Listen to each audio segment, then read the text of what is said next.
Welcome back. Joining us for a look at the equity scene is Louis Storm from Vega Capital.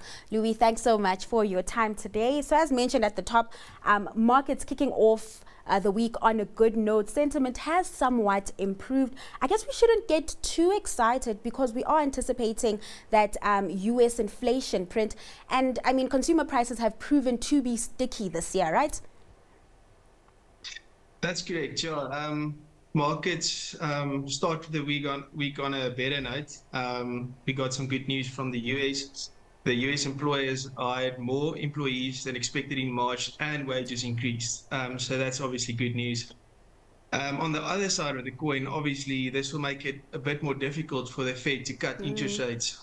If you've got a strong economy and inflation that's a bit sticky, then it would make sense to leave rates high for longer. And well, luckily for the US, that's probably the only economy that could keep rates high for longer. So yeah, at the moment, we're very happy with US, and we think it's probably the economy that's in the best position at the moment. Definitely. Now, all eyes are on Christine Lagarde and her team of policymakers this week as well, as they prepare to deliver another rates decision. It's widely expected that they're going to keep those rates on hold again. But I'd like to get your thoughts on a possible rate cut on that end. Do you think the ECB could possibly lead that rate cutting cycle on the back of slowing inflation on that front? And I mean, the big economies within Europe aren't even doing well.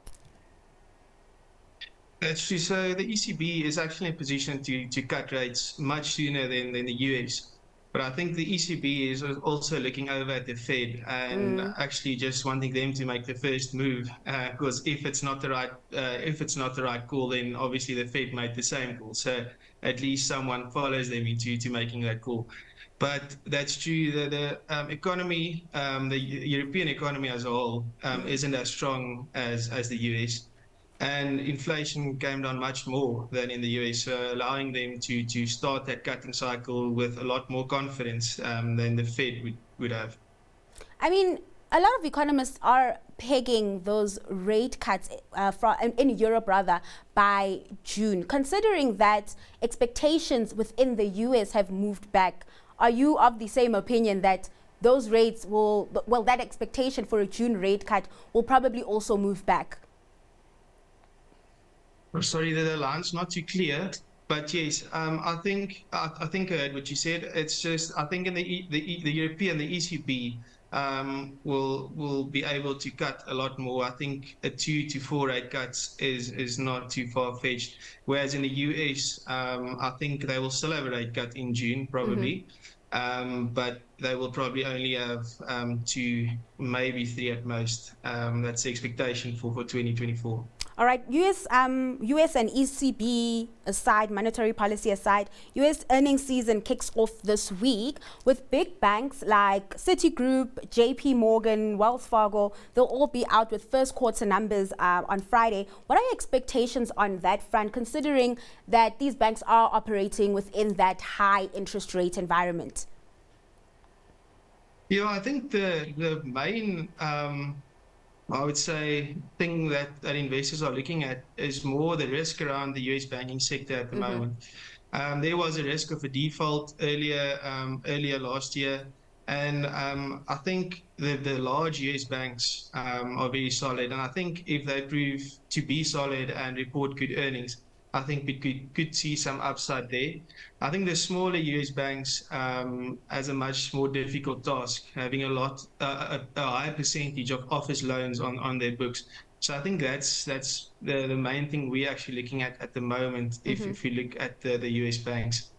Now, over the past week, we've seen the oil price kind of power through, trading above $90 a barrel. Now, there has been somewhat of a pullback today. Is this mainly back on those ceasefire talks in the Middle East? Yeah, so yeah, we saw the price stabilize at around $90. But this is due to all the supply shocks, like you mentioned now. Mexico decided to cut their crude exports as well, didn't help. And US imposed some extra sanctions on the Russians, and also the tensions in the Gulf after Israel bombed the consulate, the Iranian consulate. So obviously that's one of the main risks for most asset prices in 2024, because sharp increases in the oil price would obviously put massive pressure on inflation and higher for longer interest rates, which would definitely affect asset prices. So that's something to look out for. Definitely. Now let's move over to some local company news. One thing that's been keeping local investors, tuned into the JSE is that Canal Plus multi-choice deal. Now Canal Plus has made a mandatory buyout offer for multi-choice. I mean, this was expected as Canal took up a larger stake in the company. The French group is offering about 125 Rand a share. This from that initial 105 Rand that was offered. Do you think this is a fair value of the company? Well, to put it this way, I don't think investors would have received that amount of money. It might have been the company might be worth that much, but it would be a massive stretch for them to get that amount. So I think the multi-choice shareholders will be extremely impressed by the deal. The French company is paying a premium of 60% compared to when that announcement was first made. So I think it's definitely a win for multi-choice. I'm not so sure about Canal, but for multi-choice, definitely a good deal. Those markets are pretty upbeat. Investors liking that deal with the share price up almost 5% today. Now, Louis, before I let you go, what is your stock pick? So my stock pick is Nestlé. We, in the current economic climate, we think the consumer staple stocks should perform quite well, and Nestlé especially, because when you get inflation that's decreasing, the cost of goods sold should get lower and obviously increase the margins. We should also see a decrease in economic growth, which would put massive pressure on most of the companies in the market.